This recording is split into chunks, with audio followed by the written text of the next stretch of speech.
Hello नमस्ते hello सबैजनालाई है। आज चाहिँ तपाईहरुमध्ये एउटा सानो रेसिपी लिएर आइरहेको छु र हुनु चाहिँ मैले कुनै भिडियोमै देखेको रेसिपी हो, तर पहिला पनि बनाएर खाएको त दामी नै मिठो भएको थियो। तर यहाँ अब ससुरालीमा चाहिँ मैले बनाएको थिइनँ र आज चाहिँ बनाएर खुवाउनु पर्यो भनेर यस्तो सोचेँ है। मैले यस्तो रेसिपी बनाउँदैछु त म पनि कि नयाँ पोस्ट गर्छु, भिडियो हाल्छु भनेर चाहिँ र तपाईहरुलाई पनि शेयर गर्छु भनेर चाहिँ एउटा सानो रेसिपी शेयर गर्दैछु तपाईहरुलाई।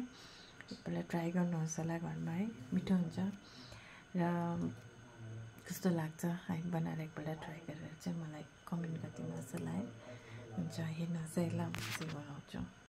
र प्याज लिए मैले चाहिँ सानो सानो साइजको प्याज है, अब ठुलो ठुलो हैन, ठिकै ठिकैको साइजको एकै लेभलको साइजको प्याजलाई चाहिँ मजाले छिलेर राखेर अनि छिलेर राख्यौँ है। यसको बादमा चाहिँ धुनुहोस् मजाले है, पहिला चाहिँ एकदम मजाले धुएर अनि राखेर चाहिँ त्यसको बादमा मजाले धुएँ सबै नै है प्याजलाई मैले।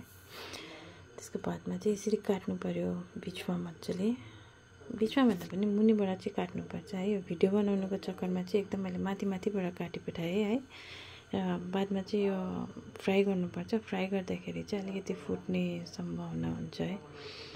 अनि काट्दाखेरि चाहिँ मुनिपट्टि साइडबाट काट्नुपर्छ, हल्का हल्का प्रकारले काट्नुहोस् है। यसरी काट्नुपर्छ प्याजलाई चाहिँ बिस्तारी एकदम मुनिपट्टिबाट है। र यसको ग्रेभीको लागि चाहिँ मैले अलग्गै प्याजहरू पनि लिए है। अनि टमाटर ग्रेभीको लागि, सब्जीको ग्रेभीको लागि चाहिँ टमाटर लिनुहोस्, टमाटर मजाले काट्नुहोस्। अब कतिवटा चाहिन्छ, कुन चाहिँ कति क्वान्टिटीमा लिनुभएको छ तपाईँले र मजाले काटेँ मैले चाहिँ त्यही क्वान्टिटीमा। खोर्सानी कति हाल्नुहुन्छ हो, अनि प्याज ग्रेभीको लागि चाहिँ र प्याज डल्लै पिस्ने, अदुवा अनि लसुन पनि हाल्नुपर्छ। टमाटर जति क्वान्टिटी लिनुभएको छ तपाईँले, र खोर्सानी चाहिँ तपाईँहरू कतिको पिरो खानुहुन्छ त्यो हिसाबले हाल्नुहोस् है। हामी चाहिँ अलिकति कम्ती नै खान्छ। अनि तिल नभुटिकन सेतो तिल हाल्नुहोस् हो। अन्त तिल हालेर चाहिँ काजुलाई पनि हाल्नुहोस्। अब अलिकति अब कति हुन्छ आफ्नो हिसाबले हेरेर, क्वान्टिटी हेरेर र यसलाई मजाले मिक्सी गरिदिनुहोस् है। र चनाको दाल मेन चाहिँ यो हो, चनाको दाल भिजाएर राखेको थिएँ मैले र यसलाई चाहिँ बोइल गर्नुहोस्, हल्का नुन र हल्दी हालेर बोइल गर्नुहोस्। मैले चाहिँ सिटी लगाएँ, मलाई चाहिँ अलिक ज्यादै पाकेको मनपर्छ त्यसले गर्दा। र अघि छिलेर धुइधाइ गरेर राखेको प्याजलाई चाहिँ हल्का आँचमा चाहिँ यसरी भुट्नु पर्यो तपाईँले, मजाले भुट्नुहोस्। 5 मिनट जस्तो मजाले पाकोस् यो चाहिँ। अनि त्यो पाक्दै गर्छ। त्यसको बादमा चाहिँ मैले यसमा जिरा, धनिया, हल्दी र तिखा लाल पाउडर हालेर चाहिँ मजाले घोल्नुहोस् यसलाई नि, मजाले घोलेर चाहिँ अनि सबै हालेँ मसलाहरू मैले है, मजाले घोलेर नुन पनि हाल्नुहोस् यसमा। र मैले त्यो माथि माथि काटेको हुनाले गर्दाखेरि चाहिँ यसरी फुट्यो प्याज है।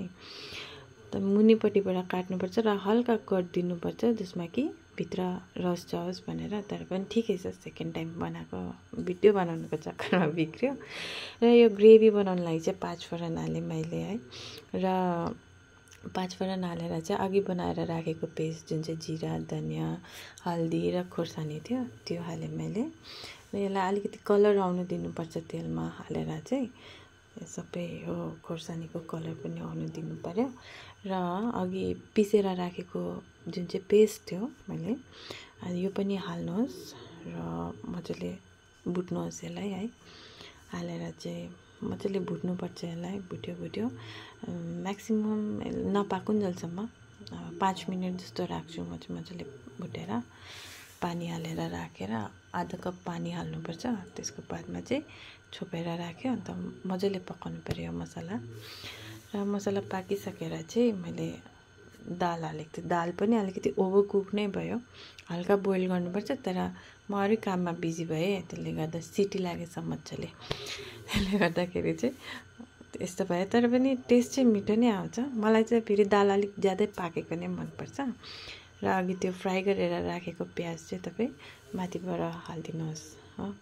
र यसलाई चाहिँ हालेर मजाले चलाएर अनि एकछिन 2 मिनटको लागि हल्का पकाउनुहोस्, त्यसमा कि प्याजभित्र पनि रस जाओस् है। र मैले चाहिँ आज चाहिँ मेरो अलिकति बिग्रियो, भिडियो बनाउँछु भन्दाखेरि नै बिग्रियो।